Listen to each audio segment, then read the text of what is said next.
Telangana state public service commission نے group 4 کی 9168 جائیدادوں پر تقررات کے لیے آن لائن 30 دسمبر تا 19 جنوری درخواستیں قبول کرنے کا اعلان کیا ہے۔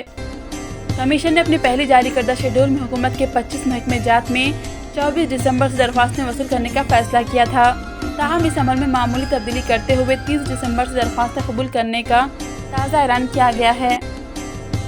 درخواستیں داخل کرنے کے لیے 3 ہفتوں کی مہلت دی گئی ہے۔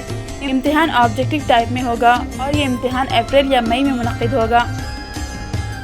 گروپ 4 جائیدادوں میں سے سب سے زیادہ محکمہ بلدی نظم و نقش میں 1862 وارڈ آفیسر کی جائیدادیں ہیں۔ مختلف شعبوں کے اعتبار سے سب سے زیادہ محکمہ بلدی نظم و نقش میں 2701 جائیدادیں، محکمہ مال کی حدود میں 2077 جائیدادیں، CCL کی حدود میں 1294 جائیدادیں، بروکلیس میں 991 جائیدادیں، مختلف محکمہ جات میں جونیئر اسسٹنٹس کی 6859 جائیدادیں، جونیئر اکاؤنٹ کے 429، جونیئر آڈیٹر جائیدادیں کی 18 جائیدادیں شامل ہیں۔ تلنگانہ پبلک سروس کمیشن کی جانب سے گروپ 4 کی جائیدادوں کے لیے بڑے پیمانے پر درخواستیں وصول ہونے کا اندازہ لگایا جا رہا ہے۔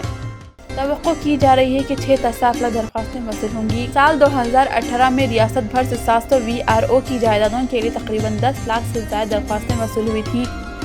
ساتھ ہی گروپ 2 اور 3 کی جائیدادوں کے لیے نوٹیفکیشن جاری کرنے کی کمیشن نے تمام تیاریاں مکمل کر لی ہیں۔ گروپ 2 کے تحت 783 جائیدادوں اور گروپ 3 کے تحت 1373 جائیدادوں کی نشاندہی کی گئی ہے۔ تعلیم یافتہ بے روزگار مسلم نوجوانوں سے گزارش ہے کہ وہ ان مسابقتی امتحانات میں زیادہ سے زیادہ شرکت کریں اور اپنے بے روزگاری کو دور کریں۔ تلنگانہ میں سرکاری ملازمت میں مسلمانوں کا تناسب انتہائی کم ہے۔ یہ مسلم نوجوانوں کے لیے سنہری موقع ہے کہ وہ ان امتحانات میں شرکت کر کے سرکاری ملازمت میں مسلمانوں کے تناسب کو بڑھائیں۔ بیورو رپورٹ، تبصرہ پوائنٹ۔